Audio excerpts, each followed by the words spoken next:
Baik, saya mulai. Assalamualaikum warahmatullahi wabarakatuh.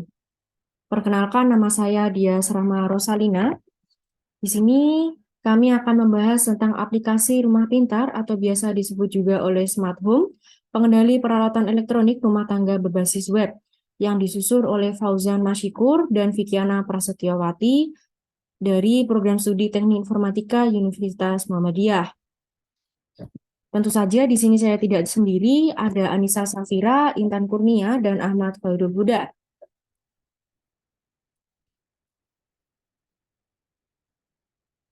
Pada jurnal ini terdiri dari latar belakang, rumusan masalah, metodologi penelitian, hasil, dan kesimpulan.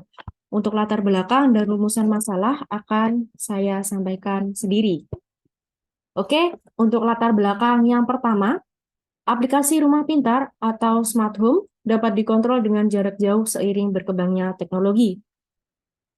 Berkembangnya teknologi di sini berarti teknologi berkembang dengan sangat pesat pada era sekarang. Dengan seiring perkembangan teknologi, maka akan dampak banyak sekali yang ditimbulkan. Contohnya, bisa kita ambil contoh dengan aplikasi rumah pintar atau smart home ini dapat mempermudah pengguna dalam mengontrol peralatan elektronik rumah tangga seperti lampu, AC, dan TV sehingga dapat mengurangi adanya pemborosan listrik ketika penggunaan lupa untuk mematikan peralatan elektronik rumah tangga ketika keadaan di luar rumah atau dimanapun pengguna berada. Kemudian yang kedua ini menggunakan alat microcontroller sebagai pengendali penghematan listrik pada smart home. Nah, apa itu alat microcontroller? Nah, di sini dijelaskan alat microcontroller itu digunakan untuk mengendalikan penghematan listrik ketika pengguna lupa mematikan AC, TV, ataupun segalanya melalui aplikasi smart home yang akan disusun oleh penulis jurnal ini. Oke, untuk rumusan masalah di sini ada dua. Yang pertama, bagaimana cara pembuatan aplikasi rumah pintar, smart home pengendali peralatan elektronik rumah tangga dengan berbasis web. Kemudian yang kedua, bagaimana membuat aplikasi rumah pintar atau smart home yang memiliki kemampuan untuk mengendalikan peralatan elektronik rumah tangga dengan menggunakan model microcontroller Raspberry Pi. Oke, untuk selanjutnya metodologi penelitian akan disampaikan oleh rekan saya, Intan Kurnia Anggraini Putranti. Waktu dan tempat dipersilahkan. Baik, terima kasih. Untuk metodologi penelitian dari penelitian ini ada dua, yaitu yang pertama studi literatur. Studi literatur adalah penelitian dengan menggunakan media internet dan media cetak. Media internet dapat berupa jurnal atau e-book, sedangkan media cetak dapat berupa buku-buku materi. Yang kedua ada studi eksperimen. Studi eksperimen adalah penelitian dengan menggunakan software dan hardware yang dirancang kinerjanya, lalu dilakukan pengujian terhadap pembuatan aplikasi. Next. Selanjutnya ada yang pertama definisi rumah pintar. Rumah pintar atau smart home merupakan sebuah aplikasi yang dirancang dengan berbantuan komputer yang akan memberikan kenyamanan, keamanan, dan penghematan energi yang berlangsung secara otomatis sesuai dengan kendali pengguna dan terprogram melalui komputer pada gedung atau tempat tinggal kita. Untuk yang kedua ada definisi Raspberry Pi. Raspberry Pi adalah single board komputer atau SBC seukuran dengan kartu kredit yang dikembangkan oleh Yayasan Raspberry Pi di Inggris dengan tujuan untuk membuat adanya pelajaran ilmu komputer dasar pada sekolah. Dalam aplikasi rumah pintar atau smart home ini, Raspberry Pi yang digunakan adalah Raspberry Pi 2 model B. Yang ketiga, yaitu definisi PHP atau Hypertext Preprocessor adalah bahasa penulisan skrip atau open source yang banyak digunakan dalam pemrograman atau pengembangan website atau web development. Untuk yang keempat, ada definisi Apache Apache adalah sebuah nama web server yang bertanggung jawab pada permintaan dan jawaban HTTP dan logging informasi secara lebih detail.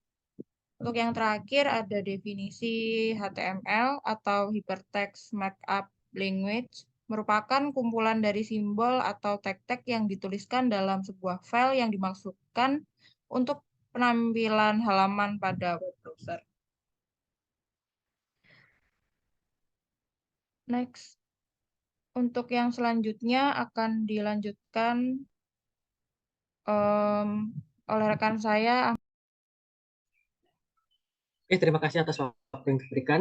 Selanjutnya yaitu terkait hasil pembahasan. Nah, untuk hasil dan pembahasannya sendiri di jurnal ini mendapatkan ada sekitar 8 pembahasan yang dimulai dari flowchart aplikasi sampai dengan pembuatan login. Nah, yang pertama terkait flowchart aplikasinya sendiri, di mana flowchart itu merupakan sebuah gambaran proses bisnis ataupun algoritma pemrograman yang bekerja pada sistem itu sendiri. Di sini untuk flowchart-nya terbagi menjadi dua, yaitu ada flowchart login dan flowchart aplikasi. Untuk flowchart login dimulai di mana user melakukan sebuah proses input password maupun user pada sistem, di mana jika user itu diterima oleh sistem, maka nanti akan diteruskan ke interface selanjutnya. Dan jika user itu ditolak, maka akan melakukan proses input user kembali. Kemudian untuk flowchart yang kedua yaitu terkait flowchart aplikasi, di mana untuk alurnya user akan melakukan sebuah inisialisasi secara manual, yang artinya user memilih inisialisasi perintah terhadap tombol yang ada pada menu.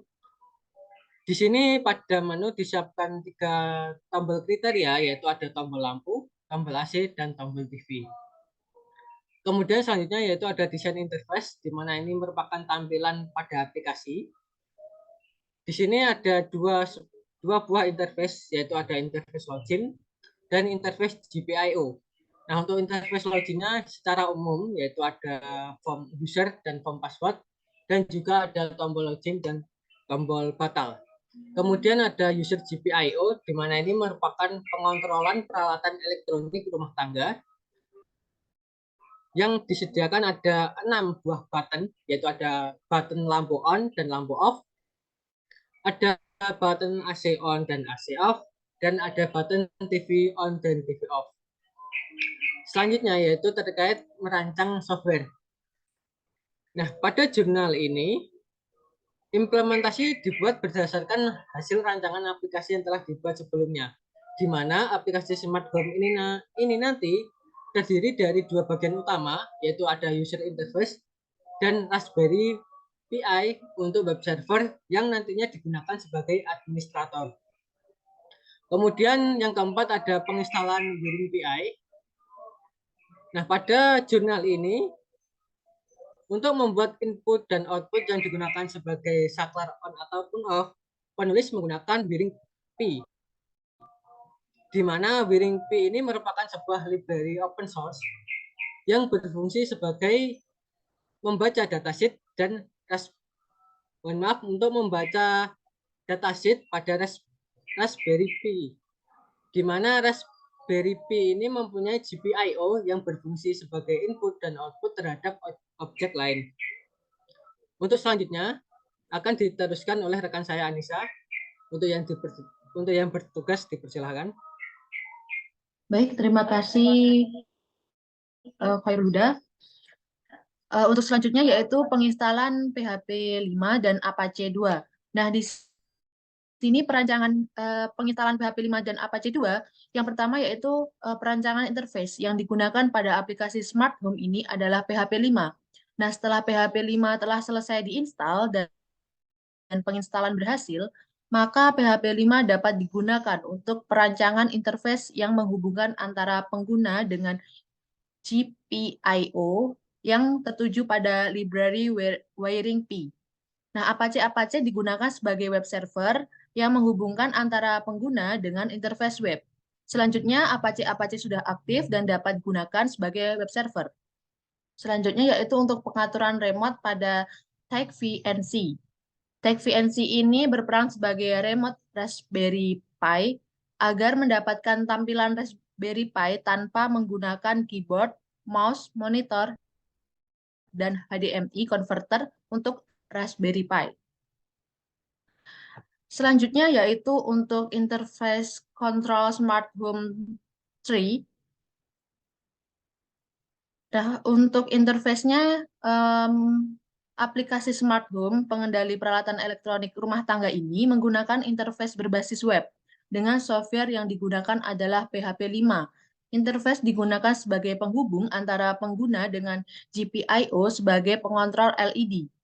Di dalam file indeks PHP digunakan untuk membuat template atau halaman pada web yang berupa tombol sebagai saklar untuk simulasi LED dan juga digunakan untuk membaca GPIO yang menghubungkan antara pengguna dengan LED yang tertuju pada library Wiring P. Nah, yang terakhir yaitu pembuatan login. Nah, login pada aplikasi ini adalah dengan menggunakan HTTP password tanpa menggunakan database. HTTP password berfungsi untuk membuat dan memperbarui data file yang digunakan untuk menyimpan user dan password.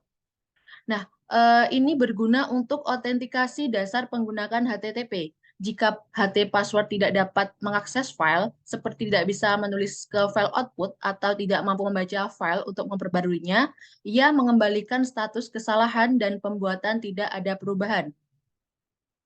Nah, setelah langkah-langkah untuk dari flowchart aplikasi sampai pembuatan login, di sini selesai. Sekarang kita telah memiliki file dengan user dan password dalam format yang Apache dan dapat dibaca.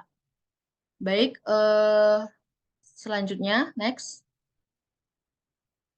Nah, untuk kesimpulan akan saya kembalikan kepada Dias Rahma Rosalina, dipersilahkan. Oke, sebenarnya ini untuk kesimpulan sangat singkat sekali, di mana telah berhasil membuat perancangan smart home atau aplikasi rumah pintar dengan menggunakan Raspberry Pi, rangkaian LED, dan dongle.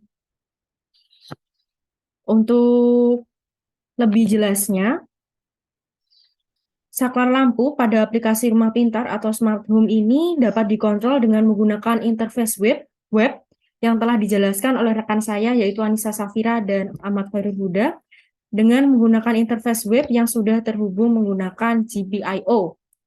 Kemudian untuk yang lain, rancangan aplikasi ini telah berhasil menggunakan Raspberry Pi berbasis web dengan menggunakan Raspberry Pi, rangkaian LED, dan dongle yang telah dicantumkan di PPT. Dengan harapan ketika pengguna lupa mematikan AC ataupun alat elektronik lainnya, dapat terhubung melalui handphone ataupun gadget masing-masing, kemudian mematikan menggunakan jarak jauh, sehingga penghematan listrik dapat terjadi dan tidak mengalami pembengkakan listrik. Sekian dari kami, kurang lebihnya mohon maaf. Wassalamualaikum warahmatullahi wabarakatuh.